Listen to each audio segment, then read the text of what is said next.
Então, agora vamos falar sobre vitaminas. O que fazem? Onde vivem?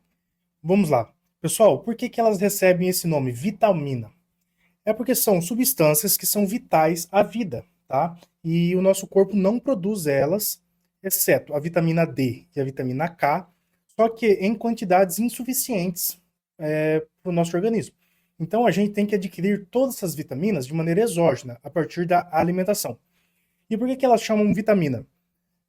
São substâncias que são fundamentais para a vida, para a nossa sobrevivência, por isso que são vitais.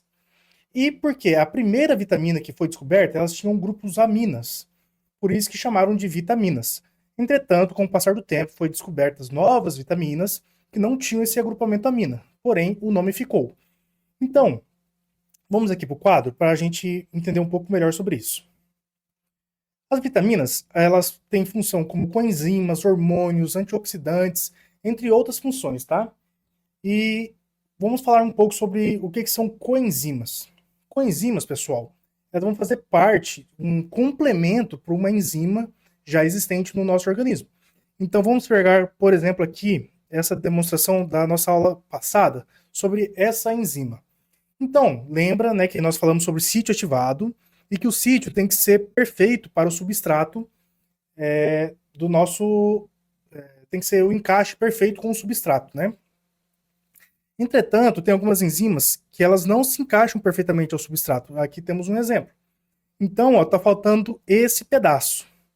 Então, podemos ter uma vitamina, né, que vai ter função como coenzima, de preenchimento desse espaço vazio para que essa enzima seja ativa, tá? Então, isso é uma função de coenzima. Também temos hormônios, como a vitamina D, que vai fazer parte da calcificação dos ossos.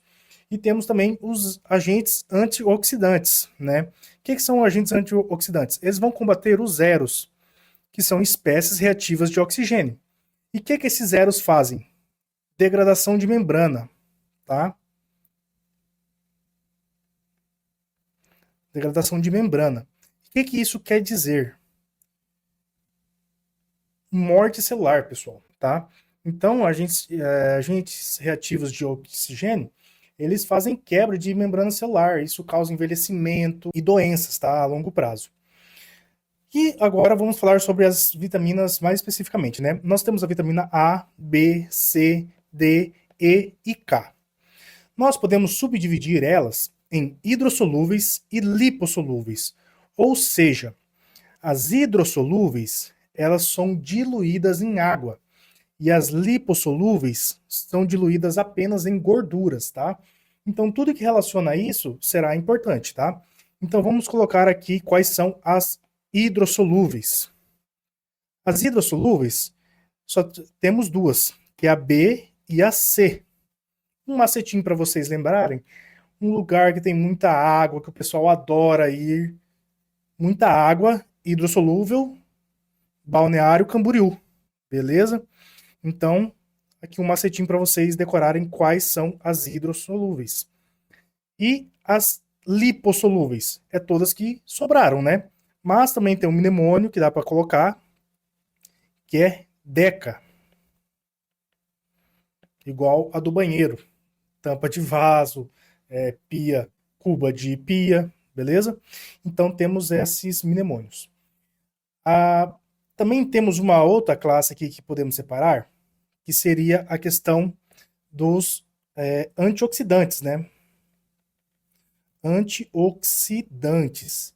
Quais são as vitaminas antioxidantes? ECA, Estatuto da Criança e Adolescente.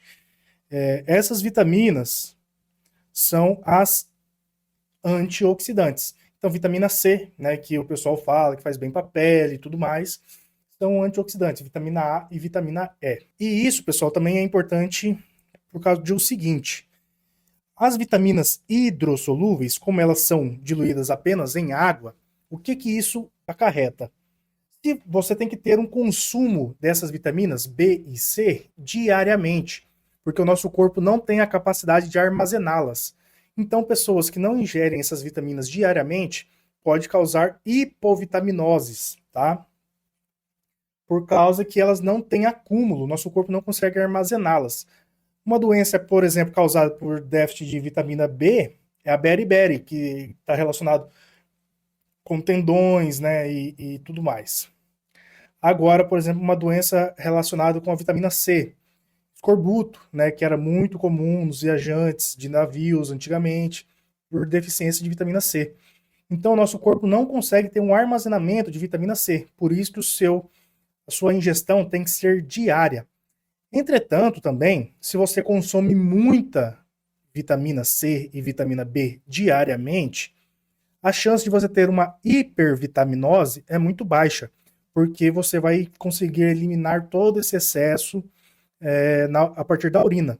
Mas isso não quer dizer que você não possa ter uma hipervitaminose. Pode ser que você tenha, mas a chance de ter é muito baixa, por causa que você vai aumentar a excreção dela através da urina. O que não é verdade também para as lipossolúveis. As lipossolúveis, pessoal, elas são a partir de gorduras, né? Então, o que acontece? O nosso corpo consegue estocar gorduras. Então, se você consumir muita vitamina D, muita vitamina E, vitamina K, toda essa vitamina vai ser armazenada no seu tecido adiposo. Então, a gente consegue armazenar esse excesso de vitamina para um uso posterior. Entretanto, se você consumir demais essas vitaminas também, vitamina A, você vai acabar gerando um acúmulo no seu organismo. Então, essas vitaminas lipossolúveis têm uma chance maior de causar uma hipervitaminose, por excesso de vitaminas, tá bom?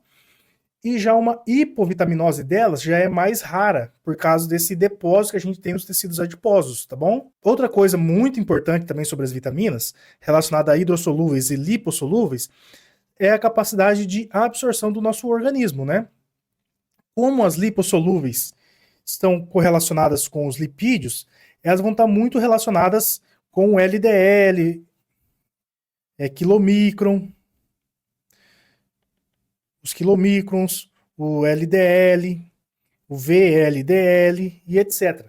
Então, o nosso organismo, o que vai acontecer? Se o paciente tem uma deficiência de absorção de lipídios por algum problema pancreático ou duodenal, jejunal, tudo isso vai reduzir a absorção do paciente, não só de lipídios, mas também dessas vitaminas. E o mesmo também acontece para pacientes que têm deficiência na absorção de água. Então, por exemplo, um paciente que fez uma colecistectomia completa, radical, essa absorção de vitaminas também será prejudicada nesses pacientes. Então, essas vitaminas lipossolúveis e hidrossolúveis está muito relacionado com o metabolismo geral de lipídios e água, tá bom? Então, o que eu tinha para falar sobre vitaminas é isso, pessoal. Vamos para a próxima aula. Você acabou de ver uma aula do meu curso. Se você quer ter acesso a esse curso completo, com todas as aulas, desde a introdução, passando por carboidratos, lipídios, proteínas, ácidos nucleicos, mais um material PDF, é só acessar o link que está logo abaixo desse vídeo.